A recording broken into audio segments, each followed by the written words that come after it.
마태복음에서 22장에서 말씀하신 그 내용은 사두개인들의 부활에 대한 그런 논쟁 속에서 하신 말씀, 그 당시 갖고 있는 부활에 대한 그 교리가 두 개 있습니다. 사두개인들이 쫓던 교리와 바리새인들이 쫓던 교리가 있는데, 사두개인들은 종교적인 어떤 지도자급에 있는 사람들인데, 그들은 부활을 믿지 않습니다. 부활이 없다라고 했습니다. 반면 바리새인들이 부활이 있다라고 그들은 믿었습니다. 교리의 논쟁 속에서 예수님이 뭐라고 하는지 알고 싶어서, 또 그것을 빌미로 하여 이제 예수님을 올매에 걸기 위하여 사두개인들이 예수님께 물을 때 예수님이 하신 말씀이 한마디로 딱 잘라서 부활이 있다라고 하는 거예요. 아멘. 부활은 교리가 아닙니다. 부활은 이론이 아니라 부활은 진리이며 부활은 사실입니다. 할렐루야. 우리가 믿는 기독교의 복음을 몇 가지로 나누면, 크게 두 가지로 나누면 십자가의 돌아가심과 사흘 만에 다시 부활하십니다. 이 두 가지 커다란 축이 복음의 핵이 되게, 이것이 하나가 한쪽이 상실되면 복음이 변질되게 되는 거예요. 부활이 얼마나 큰 축복의 말씀인지를 주님이 이제 말씀을 하고 있고, 초대교회와 지금까지 하나님의 나라 곧 기독교의 복음이 전파돼서 세우신 교회와 성도들에게 가장 큰 소망이 되는 것이 뭐냐? 바로 부활에 대한 소망이라고 하는 거예요. 아멘. 아멘. 자, 그럼 부활을 얘기합니다. 그래서 저번에 말씀드렸던 그 마태복음에 더해서 저는 여러분에게 부활에 대해서 좀 더 부활하여 같이 말씀을 통해서 은혜 나누고자 오늘 고린도전서의 말씀을 갖고 같이 은혜 나눕니다. 자, 사람은 죽는 것을 무서워합니다. 왜 무서워하느냐? 사는 것은 어떻게 가난해도 거지 같아 살아도 살겠다고 하는 거예요. 죽는 것은 너무 무서워요. 왜요? 그 뒤에 무슨 일이 벌어질지 모르겠다고 하는 거예요. 그 뒤에 있는 심판에 대해서 두려움과 그 뒤에 어떤 일이 벌어질지를 모르기 때문에 두려워하는 거예요. 그런데 이런 사망의 그 종착점이 모든 것의 마지막이 되면 사람은 오히려 좋을 줄 몰라요. 모든 걸 다 잊어버리고 그냥 무감각하고 무개념으로 시기로 들어가면, 그저 에너지처럼 사라지는 그런 가운데 있다고 하면, 이 세상에서 아무리 잘 살고 못 산다 하더라도 죽는 것은 그렇게 부담이 안 될 것 같아요. 고난을 쉬고 이제 모두가 다 죽는 순간 다 끝나버리면 좋겠다고 하는 것인데, 이 죽음과 이 부활의 문제는 그렇게 쉽지가 않다라고 하는 거예요. 쉽지가 않기 때문에 사람들은 죽을 때 뭘 두려워하느냐면 심판에 대한 두려움이 밀려온다고 하는 거예요. 그래서 많은 간증들 우리가 통해서 듣기도 하고, 우리 초대교회부터 우리 신앙의 선배들이 하는 말씀을 들으면서 이제 그 부활의 소망을 우리가 마음속에 품고 있다고 하는 거예요. 그래서 예수 믿는 사람이 가장 큰 축복은 뭐냐? 내가 주님 안에서 다시 살아난다고 하는 거예요. 아멘. 이게 엄청난 핵폭탄보다 더한 뭐예요? 능력이 되는 거예요. 소망 없이 지옥의 불투문이 들어간다고 하는 사람과, 내가 주 안에서 살아나서 영생 복락을 누린다고 하는 사람과 죽음 앞에 서 있는 사람의 그 상태가 어떠한지 비교해 보세요. 저는 여러분에게 이 부활의 소망, 영광에 대해서 교리적으로 설명하려고 하지 않습니다. 왜? 이 부활은 개신교 곧 기독교의 핵심이 되기 때문에 제가 말을 하건 말을 하지 않건 간에 이거는 사실이라고 하는 거예요. 아멘. 그래서 예수 믿는 사람이 최고의 축복이 뭐냐? 최고의 축복이 부활한다고 하는 거예요. 아멘. 이런 강력한 소망, 강력한 기쁨이 바로 우리의 소망이 되는 거예요. 죽음 앞에 있는 사람의 가장 큰 두려움이 뭡니까? 내가 이 시간 끝나면 어떤 세상이 열리느냐? 어떤 세상이 열리느냐? 그리고 제가 저번 주일날 10시 예배 때 이제 잠깐만 다른 분의 간증을 말씀드렸지만 춘천에 있는 어느 집사님이 불교를 믿다가 자기 남편이 말기암 환자인 남편이 죽어가는 모습 속에서 이제 주님을 만나고, 그래서 이제 이 믿은 지 얼마 안 되지만 그 구원에 대한 열정, 부활에 대한 소망을 간증하는 그 동영상을 제가 본 적이 있어요. 그것을 잠깐 말씀드렸습니다. 그분이 하신 말씀이 뭔지 아십니까? 호스피스 병동에 거기 말기암 환자만 있다고 해요. 근데 어떻게 우연찮게 그 남편이 위암에 말기암을 맞아, 젊은 나이입니다. 40대 초반인데 이제 말기암 판정을 받아서 이제 열어보니까 도저히 가망할 수 없으니까 덮어버렸대. 그러니까 아내가 그것을 마지막 그 임종 때까지 이제 지키고 아내가 거기 들어가는 거예요. 그 들어가 있을 때 그 병동 안에 있는 어떤 환자의 모습을 보았대요. 그 환자의 모습을 봤는데 그 환자가 방광에 암이 있는지 신장이 있는지 그 오줌을 못 놓으니까 배설이 안 되니까 배가 남산만해지고, 그 남산만한 그래도 배설이 안 되니까 오줌 배출 안 되니까 온 몸이 붓기 시작한대요. 또 그 링겔을 맞다 보니까 온 몸이 완전히 엄청나게 부는데, 나중에 그 오줌이 이 방광을 통해서 밑으로 나오지 않고 피부로 나오기 시작한다고 합니다. 저는 그분의 말을 들었기 때문에 그대로 인용해 드려요.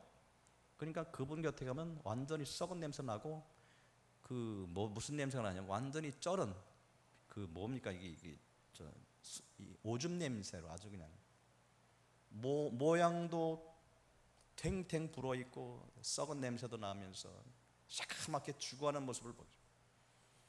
근데 보통 그분이 간증하기를 이렇게 간증을 해요. 이 심장 박동이 30m로 내려가면 죽는데요. 되게 마지막은 30m로 박동수가 떨어지면 거의 이제 죽는 그런 단계로 들어간대요. 근데 그 사람이 밤에라도 혼자 이 30m로 이렇게 그 박동수가 이렇게 나오잖아요. 박동기에서 30m로 떨어지는데, 떨어질 때마다 그 환자가 죽지 않으려고 그 시름소리를 내면서 살아나려고 애를 쓰는 모습을 보면서, 그러다가 또 다시 하면 다시 살아나고. 그런데 그 환자가 어떤 때는 막 소리친다는 거예요. 막 누가 나를 찾으러 온다, 데리러 온다는 거예요. 근데 너무 무서워가지고 옆에 있던 간병인인지 자기 아내인지 그 여자인의 목을 끌어안고, 나 혼자는 무서워서 못 가니까 같이 가자. 그 무서워하는 모습을 보면서 그 남편이 자신도 그렇게 될까봐 두려움이 그 아내와 그 남편에게 밀려오기 시작했어요. 밀려오기 시작하는데 너무 끔찍하게 죽더라고 하는 거예요. 그래 밤만 되면 누가 나를 데리러 온다. 그냥 비명을 지르고 소리를 지르면서 안 가려고 바등바등 치고, 눈에 공포를 갖고 아둥바둥대는 모습을 매일 밤 보기 시작했어요.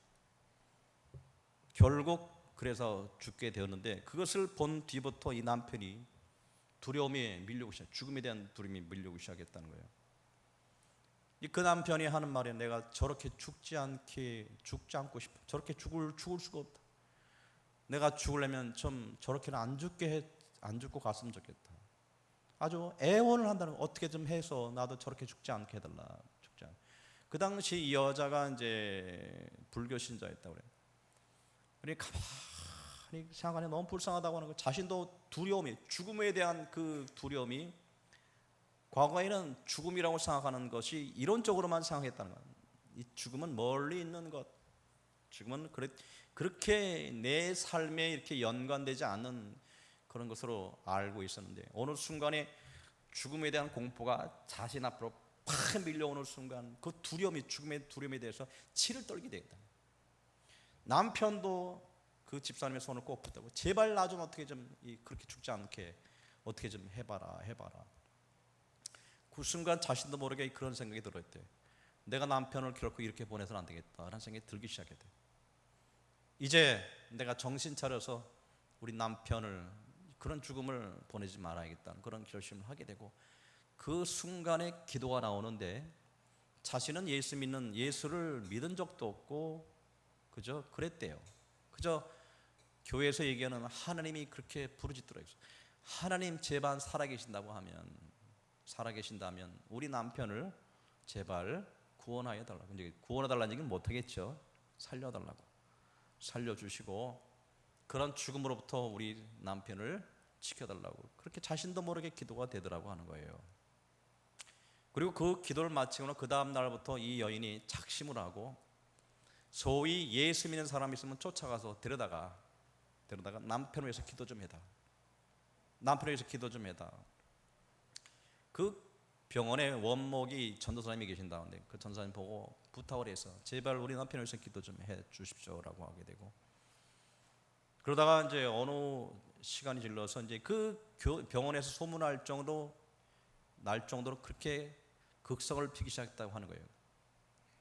이제 그 병원에 원목된 전도사님이 누구를 보내는데, 그 병원에 가거든 그 병실을 찾아가서 그 집사님은 그 여인을 찾아가고 위해서 기도를 해줘라라고 부탁을 받고, 어느 교회 집사님이 이제 그 병원을 찾아와서 그 여인의 남편을 보면서 복음을 전하기 시작하는 거예요. 복음을 전하는. 다른 말씀이 귀에 들어오지 않는데 어떤 말씀이 귀에 들어오냐? 예수님이 십자가에서 우리를 위하여 십자가에 돌아가셨는데 3일 만에 다시 살아나셨습니다. 우리가 그분을 믿으면 우리가 다시 할 수 있습니다라는 말에, 다시 살아날 수 있다라는 말에, 그 말이 가슴을 팍 파고 들어오는데, 그 말에 자신도 모르게 바로 이거다. 다시 살아날 수 있다는 것이 얼마나 큰 축복이며 희망인지를 그런 믿음으로 듣기 시작했어요. 그래서 그 자리에서 결심한 거예요. 내가 예수를 믿겠습니다. 그 남편과 같이 예수를 믿겠습니다 결심하고, 왜? 다른 종교에서는 부활을 얘기하지 않기 때문에 다들 선행을 얘기하고, 죽음 뒤에 그 죽음 앞에서는 모두가 다 아무런 능력, 힘을 발휘하지 못하는 그런 위치에 있지만, 바로 이 기독교 안에, 예수 안에서 다시 살아나는 것이 있구나. 그 다시 살아난다는 그 부활의 그 말씀을 듣는 순간 그는 예수를 믿기를 작정하고, 내가 예수를 믿겠습니다. 이제 결심하고 기도받고 하고 예수를 영접했다라고 하는 거예요. 남편도 예수를 믿기 시작했고, 그래서 그 믿은 뒤부터 이제 혼수 상태로 들어가는데, 매일 밤 그렇게 두려워하고 공포에 질려서 자기 아내를 찾고, 밤만 되면 그 예수 믿기 전에 그 남편도 밤만 되면 갑자기 내 눈에 누가 보인다, 시커먼 놈들이 보인다, 나를 데리러 와서 제발 좀 나 좀 어떻게 붙들어줘. 그렇게 매일 밤마다 했던 그 남편이 예수를 영접한 뒤부터 그것이 사라지기 시작했어요. 잠을 잘 자더니 나중에 혼 상태에서 죽는데, 마지막 임종을 맞는데 얼굴이, 여러분 이렇게 표현하더라고. 그 집사님 말씀하시기, 한박 웃음으로 죽더래요. 마지막 모습이 얼굴이 환하게 꽃피면서 너무 기쁜 마음으로 누구를 맞는 그 모습 있잖아요. 그죠? 그 엄청난 환한 모습으로 마지막 임종을 맞는 순간은 자신의 뭘 믿었다. 이분은 좋은 데로 갔다는 생각이 들었다는 거예요. 할렐루야. 부활은 있습니다. 아멘. 기독교는 부활의 종교라고 합니다. 자, 저나 여러분이 신앙생활을 개떡같이 해도 바로 하나님의 능력으로 우리는 부활됩니다. 아멘. 이렇게 얘기하면 아멘이 소리가 커져야 되는데, 그래도 아멘. 믿습니까? 할렐루야. 우리가 남들보다 큰 일은 못한다더라도 예수 안에서 죽는 자들이 복이 있다라고 하셨어요. 부활은 사실입니다.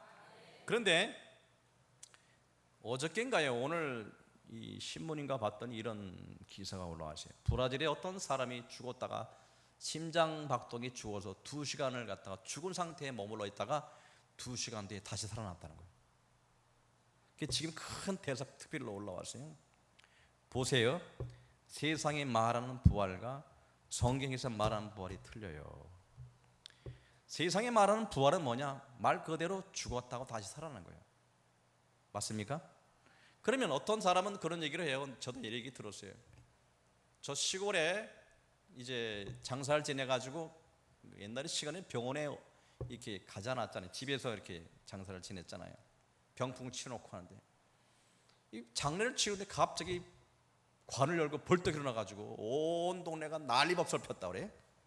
그런 얘기 들은 적이 있죠. 간혹가다 그런 얘기를 제가 본 적이 있기 때문에 사실로 증명할 수는 없지만 분명히 그런 얘기는 들은 적은 있어요. 근데 보세요. 분명히 죽었다가 다시 살아났어요. 이 사람이 부활입니까? 세상 사람이 그걸 부활했다고 그래. 근데 성경에서 말하는 우리가 믿는 부활은 그런 부활이 아니에요. 자, 그 사람이 죽었다가 다시 살아났습니다. 그 사람이 영원토록 살았을까요? 아니면 또 다시 죽었을까요? 예? 살았을까요? 죽었을까요? 죽었다고요. 그 사람은 영원히 산 것이 아니에요. 왜 그러냐?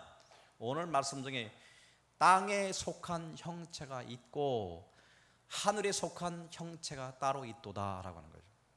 하늘에 속한 영광이 따로 있고 하늘에 속한 영광이 따로 있도다. 자, 근데 땅에 속한 형체로서 죽었다 다시 살아난 것은 그 사람 땅에 속한 형체라고 하는 거예요. 그건 부활이 아니에요. 성경에서 말하는 부활이 아니에요. 부활은 뭐냐면 보세요. 땅에 속한 형체가 변화되어 하늘에 속한 형태로 바뀌는 것, 이것을 부활이라고 합니다. 아멘. 할렐루야.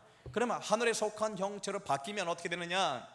하늘에 속한 형체로 바뀌면 우리가 이 세상에 속한 우리의 이 육의 땅에 속한 형체와 다르다라고 하는 거예요. 다르기 때문에 영원한 하나님 나라에서 하나님과 같이 영원한 영생복락을 누릴 만한 그 모습으로 변화된 모습, 더 이상 눈물이 없고 고통이 없고 그런 모습으로 완전히 변화되는 하늘에 속한 형체로 바뀌는 것을 부활이라고 하는 겁니다. 자, 믿습니까? 자, 우리 모습이 그냥 죽다가 살아난 것이 아니에요. 우리 모습이 어떻게 되느냐? 완전히 하늘에 속한 형체로 바뀌게 된다라고 하는 겁니다. 믿으시면 아멘. 자, 그래서 이제 부활의 의미를 대충 설명해 드리겠습니다. 근데 말이에요, 예수님이 부활이 있다라고 하시면서 만일에 자신이 부활을 갖다 증명해 보이지 않고 나타내 보이지 않으면 그 사람의 사상도 한마디로 교리나 주장이 될 수 있어요. 설이라도 할 수 있어요. 설. 그죠? 부활한다는 설. 믿는 사람은 없고, 그죠? 보인 적은 없지만 주장하는 주장이 지나지 않지만 예수님이 부활을 친히 보여주셨어요. 자신의 몸으로 십자가에 돌아가셨습니다. 땅에 묻혔습니다. 예수님이 땅에 묻혀 돌아가셨을 때 죽는 척 하셨습니까? 잠자는 척 했습니까? 잠자고 있으면서 그저 죽는 척 했습니까? 아니에요. 예수는 완전히 돌아가셨어요. 자, 믿습니까? 예수는 완전히 돌아가셨어요. 그래서 3일 동안을 뭐 했습니까? 무덤에 머물러 있었다는 거예요. 그 무덤이 어디에? 아리마대 요셉이란 그 소유의 무덤에서 있었어요. 3일 동안 있었는데 3일 후에 하나님께서 그를 갖다 뭐 하셨습니까? 부활시켰다라고 하는 거예요. 부활하신 모습이 어떤 모습으로 보여요? 하늘에 속한 형체의 모습을 먼저 우리에게 보여주신 거예요. 먼저 보여주시면서 40일 동안 그 제자들에게 부활에 속한 형체를 일일이 다 보여주셨어요. 제자들이 두려워서 문을 꼭꼭 잠그고 두려워서 벌벌벌 떨면서 모였었어요. 자, 우리는 어찌할꼬? 예수를 믿는 우리 제자들은 어찌할꼬? 이제는 스승이 죽었으니까 저 아주 악독한 로마 정부는 우리를 색출하여 우리도 잡아 죽일 텐데 어찌할꼬 두려워 떨고 있을 때 예수님이 문 열고 들어오셨다? 아니에요. 문 열고 들어오지 않고 그대로 들어오셨다고 합니다. 저도 본 적이 없어요. 그러나 믿음으로 믿습니다. 아멘. 벽을 열고 들어오지 않고 어떻게 했다? 시공간을 초월하는 모습으로 들어오신 거예요. 아멘. 엠마오로 가는 두 제자가요, 이제 스승이 죽었으니까 이제 낙심하면서 자기 고향으로 엠마오로 내려가요. 예수님이 그들과 같이 동행합니다. 동행하면서 그들과 같이 대화를 나눴어요. 그 두 제자는 분명히 예수님의 제자였어요. 스승이 돌아가셨기 때문에 낙심하면서 내려가는 거예요. 예수님이 누군지, 예수님이 옆에 계신 분이, 동행하는 분이 예수님인지 몰랐다고 얘기를 하다가 내려갔어요. 이제 같이 길동무가 되다 보니까 집이 다 왔으니, 자, 친구요, 우리 잠깐 우리 집에 들어가서 욕이라도 한번 하고 가시든지, 한번 쉬었다 가시라고 했더니 예수님께서 흔쾌히 승낙하셨어요. 그 집에 들어갔습니다. 엠마오로 두 제자와 예수님이 같이 이제 대화를 나누다가 예수님이 그 음식을 떼어서 그 제자들 입에 집어넣는 순간, 그 떡을 먹는 순간 눈이 밝아져서 그분이 바로 예수님인 것을 알았어요. 아멘. 아멘. 그때 그 예수님이 예수인 것을 알고 나서 예수님을 붙들려고 하니까 예수님이 온데간데 없더라고요. 하늘에 속한 형체의 모습을 친히 보여주셔서 40일 동안, 자, 이제 도마가, 나머지 제자들이 내가 예수를 만났다, 부활하신 예수를 만났다 막 간증하고 막 감격해하니까 도마가 하는 말이 무슨 개떡 같은 소리 하는 거지. 사람 말을 지어내도 그렇게 하지 마라. 아무리 사람이 낙심하도 호랑이한테 몰려가도 정신만은 바로 차리고 있어야지. 그런 식으로 마음이 나약해서 안 된다라고 할 때, 내가 그 부활하신 주님이 만약에 부활하셨다면 내가 분명히 그분이 손과 발에, 손에는 못이 박히고 옆구리엔 창을 찔렸으니까 분명히 찔린 자국이 있을 것이다. 내가 그 손을 만지고 나서야 그분이 진짜 부활인지를 내가 믿겠다라고 했거든요. 그 다음날 주님이 도마를 직접 찾아오셨습니다. 찾아오시면서 손을 내면서 만져보아라 라고 하시고, 만져보아라. 자, 그 예수님을, 부활하신 예수님을 딱 목도하는 순간 도마가 어떻게 했다? 그저 무릎 꿇고 나의 주 나의 하나님이요. 주님께서 말씀하시되 보지 않고 믿는 믿음이 더 크도다. 아멘.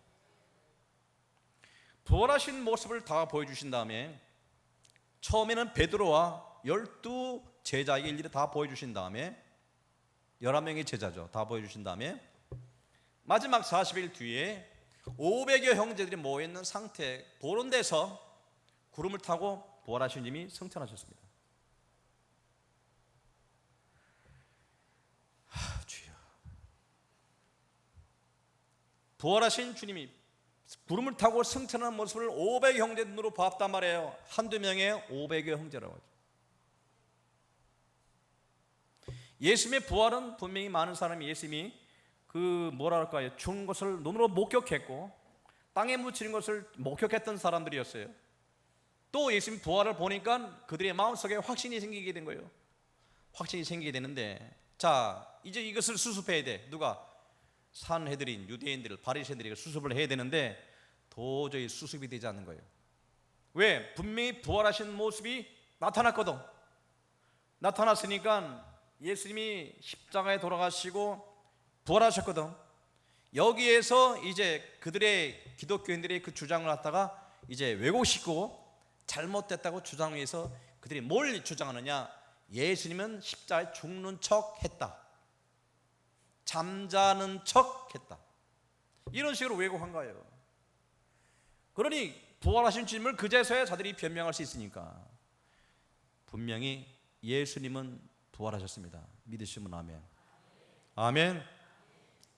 그래서 예수님이 부활의 첫 열매가 되셨느니라 라고 하셨습니다. 뭐가 됐다고요? 첫 열매가 됐다라고 하는 거예요. 자, 보세요. 이거의 의미가 뭐냐? 추수를 하면, 농사를 졌어요. 추수를 하면 추수를 하기 전에 먼저 첫 단을 갖다가 베서 이것을 제사장에 드려요. 그 제사장이 그걸 받습니다. 그리고 하나님께 올려요. 그런 뒤에 그 제사를 드린 뒤에 제사장이 받은 다음에 그제서야 추수를 할 수가 있어요. 그 처음 드린 첫 단, 이걸 첫 열매라고 하는 거예요. 부활의 첫 열매가 되었다. 이제 모든 곡식이 다 익었어요. 그 중에서 예수님이 첫 열매로 하나님께 드림받은 거예요. 부활의 모습을 첫 열매가 되신 거예요. 그러면 뭐예요? 첫 열매가 됐으니까 나머지 모든 열매가 있어요, 없어요? 그 열매가 바로 저나 여러분이에요. 아멘. 누구처럼? 예수님처럼 우리가 하늘에 속한 형체로 변화된다. 믿으시면 아멘. 이게 바로 부활이라고 하는 거예요. 그저 죽었다가 다시 사는 게 아니에요. 하늘, 이 땅에 속한 형체가 변하여 하늘에 속한 형태로 바뀌는 것, 이것을 부활이라고 하는 겁니다. 그러면 보세요. 우리가 잘 아는 에녹이라는 사람이 있어요. 엘리야라는 사람이 있어요. 믿죠? 에녹과 엘리야는 분명히 땅에 속한 형태로 갖고 있었던 사람이에요. 그가 죽음을 보지 않고 하늘로 어떻게 했어요? 승천했죠.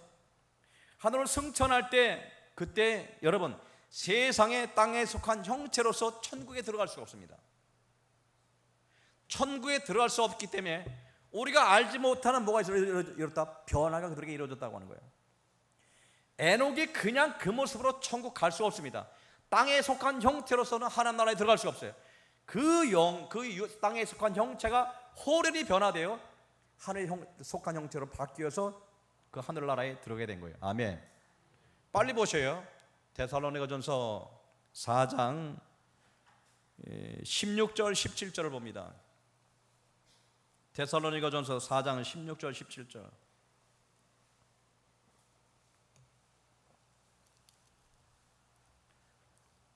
찾으셨으면 아멘. 데살로니가전서 4장 16절 17절. 자, 주께서 시작.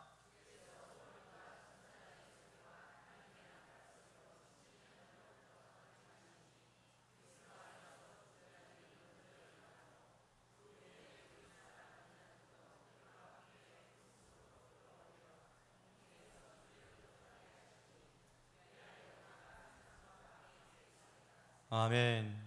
자, 보세요. 주께서, 주는 누구예요? 예수님이죠. 예수님이 예수님께 호령은 뭐예요? 외치는 거. 호령과 천사장의 나팔 소리와 하나님의 나팔 소리로 친히 하늘로부터 강림하시리니. 근데 그 다음에 그리스도 안에서 죽은 자들이 먼저 일어나고, 부활의 순서가 있다고 하는 거예요. 자, 보세요. 그러니까 여러분들 부활을 갖다 오해하지 못하게 해서, 오해하지 않게 해서 제가 이렇게 설명했는 거예요. 땅에 속한 형체가 하늘에 속한 형체로 바뀐 것이 부활이라고 했습니다. 대개들 많은 사람이 생각할 때 다시 사는 것만 생각하다 보니까 사람이 살다가 이제 뭡니까? 사고를 당하거나 아니면 어떤 전쟁통이든지 해서 몸이 산산이 부서지거나 물고기에 먹혔어요. 아니면 사자에 먹히든지 그 욕심을 찾아볼 수가 없다고 하는 거예요. 또 사람이 죽으면 화장을 했습니다. 화장을 했으면 이 사람이 이 땅에 속한 형체는 뭐가 된 거예요? 없어졌어요. 없어졌는데 이 사람이 다시 부활한다는 것을 생각하면 어떻게 된 거예요? 안 된다라고 하는 거예요. 그래서 부활한다는 것을 우리가 준비하는 사람들은 뭐예요? 육신을 그대로 보존해야 된다는 강박관념이 있습니다. 맞습니까? 그래서 옛날 사람들은 화장하면 안 된다고 했다고 하는 거예요.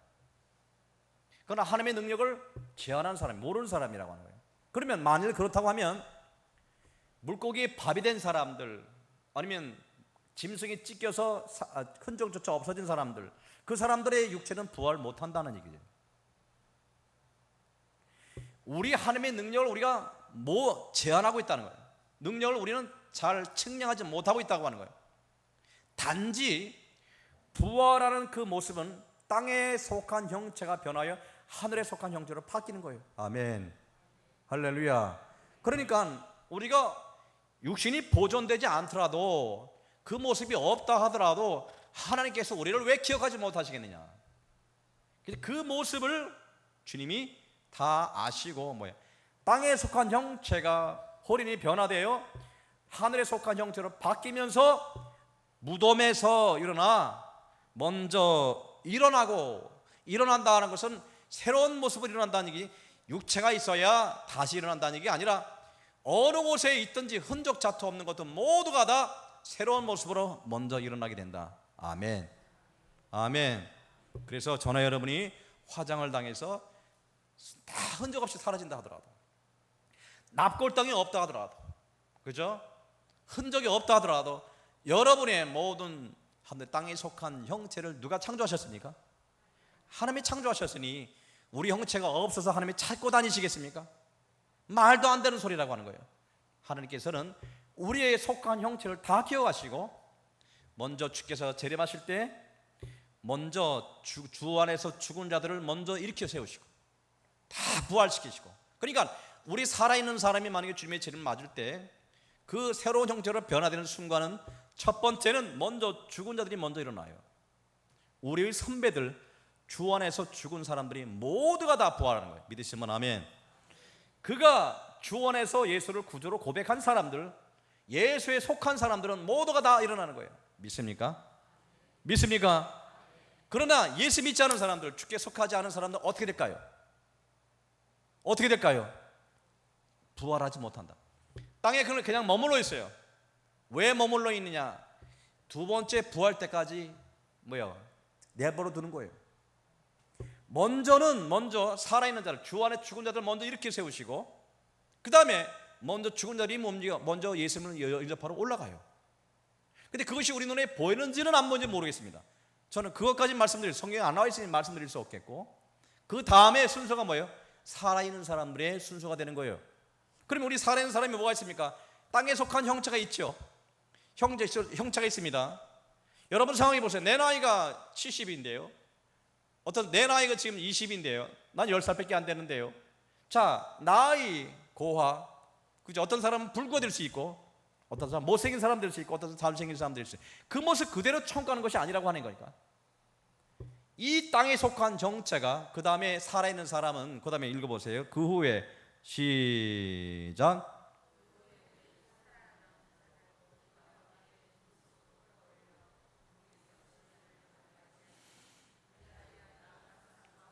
아멘. 자 보세요. 그 후에 우리 살아남은 자들도 그들과 함께 구름 속으로 끌어올려 공중에서 주를 영접하게 하시니. 믿으시면 아멘. 자 보세요. 먼저는 주 안에서 죽은 자들을 먼저 이렇게 세우시고, 그 다음에 살아있는 자들을 뭐 하신다는 거예요? 하나님께서 부활시키는 거예요. 보세요. 여러분들이 이렇게 부활의 의미를 가르쳐 주게 한 거예요. 내가 살아있는데 주님 오실 때 내가 부활해 안 부활해? 부활 안 하잖아. 여러분 생각하면 죽은 자들이 살아나는 것이 부활이라며. 그러면 죽은 사람만 부활되지 우리는 부활되는 게 아니에요? 아니에요. 살아있는 자들도 뭐예요? 구름 속으로 끌어올리는 그 순간에 다른 말씀 보면 호련히 변화되리니. 호련히 어떻게? 호련히 갑작스럽게 땅에 속한 형체를 갖고 있는 우리 모습으로 하늘나라 못 갑니다. 에녹처럼 엘리야처럼 이 땅에 속한 형체가 변하여 하늘에 속한 형체로 바뀌면서 이제 죽은 자들과 같이 구름 속으로 끌어올려 주를 영접하게 하시리니. 자, 믿습니까? 그러니까 우리가 옛날에 많이 들었던 휴거란 말은 성경에 없어요. 끌어올려란 단어를 한문으로 풀여 잡아당긴다 라는 의미를 갖고 있기 때문에 휴거란 말을 쓴 것이지, 원래 제대로 말씀드리면 부활했다라고 하는 겁니다. 아멘. 마지막 때 우리가 뭐한다? 부활하는 겁니다. 아멘. 할렐루야. 천국에 누가만 갈 수 있어요? 부활한 사람만 갈 수 있는 거야. 그러니까 부활한 사람이 뭐예요?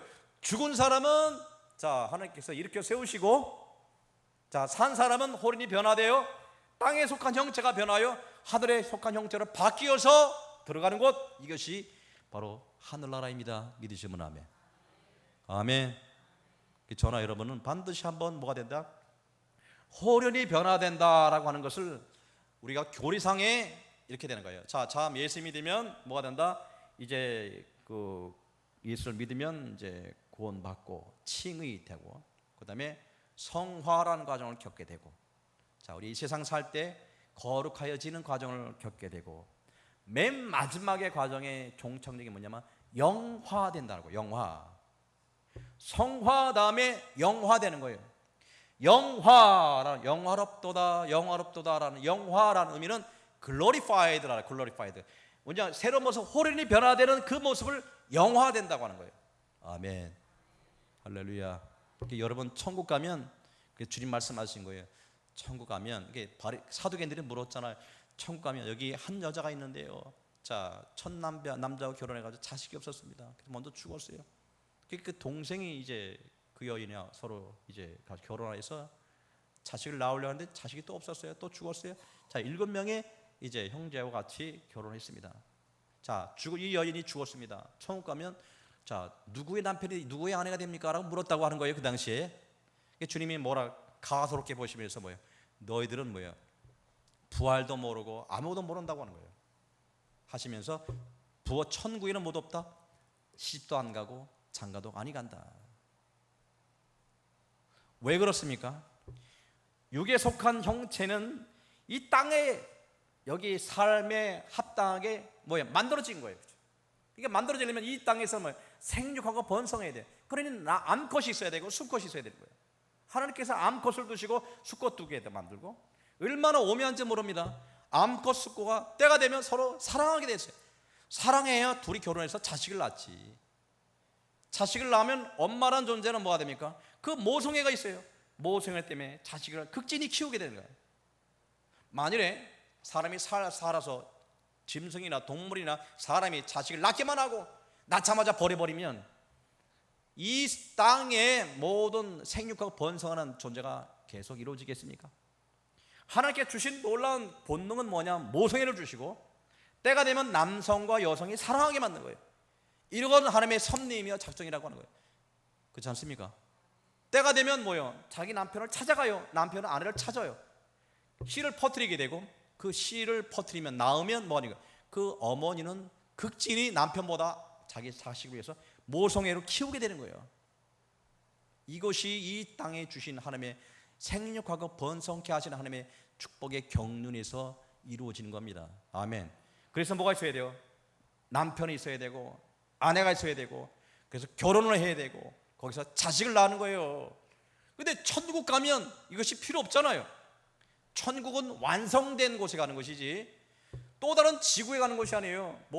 인공위성을 타고 가서 새로운 씨를 퍼뜨리는 것이 아니에요. 새로운 곳에 가는 것이 아니라 완성된 자만이 들어가는 거기는 뭐가 없어요. 애 낳는 것이 필요 없고 새로운 모든 기회가 없는 것이 그동안 했던 것에서 보상을 받고 하나님의 영광에 동참하게 되는 것이에요. 그러니까 거기서 남편이 필요 없고 아내가 필요 없고 결혼이 필요 없는 거예요. 자, 이제 이해되시겠어요? 할렐루야. 한마디로 여러분은 교회 안에서 죽을 때까지 옆에 있는 배우자잖아. 배우자 손잡고 같이 죽자라고 하잖아요. 자, 그러면 우리 너무너무 사랑했기 때문에 죽을 때도 같이 죽자. 당신 먼저 죽는 거 내가 두 눈 뜨고 못 보겠다. 두 손 붙잡고 우리가 같이 죽자라고 해도 먼저 죽는 사람이 있어요, 없어요? 그렇지요. 할 수 없지. 시닥거리 해야 되잖아요, 그죠? 했습니다. 죽었어요. 운 좋게 둘이 똑같이 죽었다 합시다. 그러면 그 사람의 죽은 육신이 자, 하나님께서 천국 가서 똑같이 손 붙잡고 딴딴따단 딴딴따단 딱 들어와서 두 사람 부부로서 주께서 인정하십니까? 너는 남편이요 아내.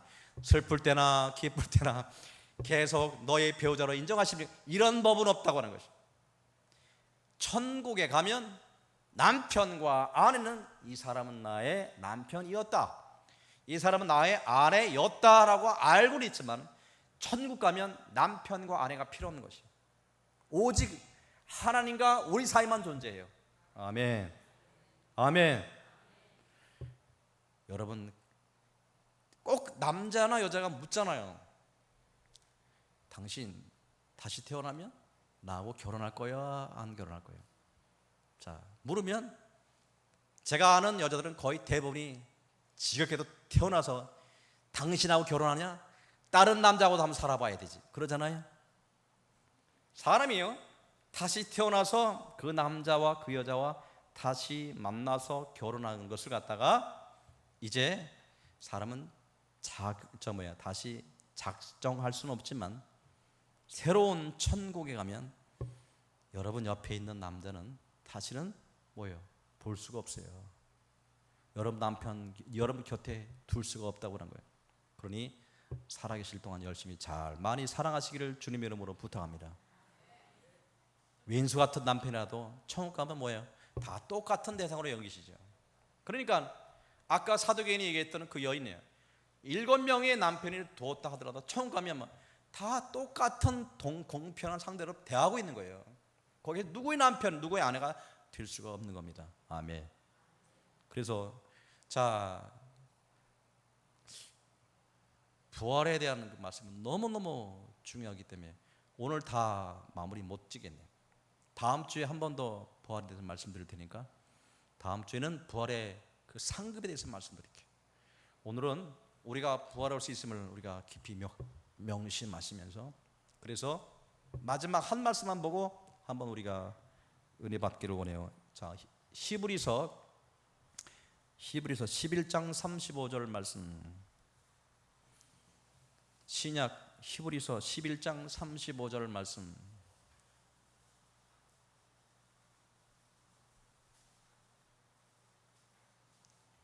히브리서 11장 35절. 자, 시작.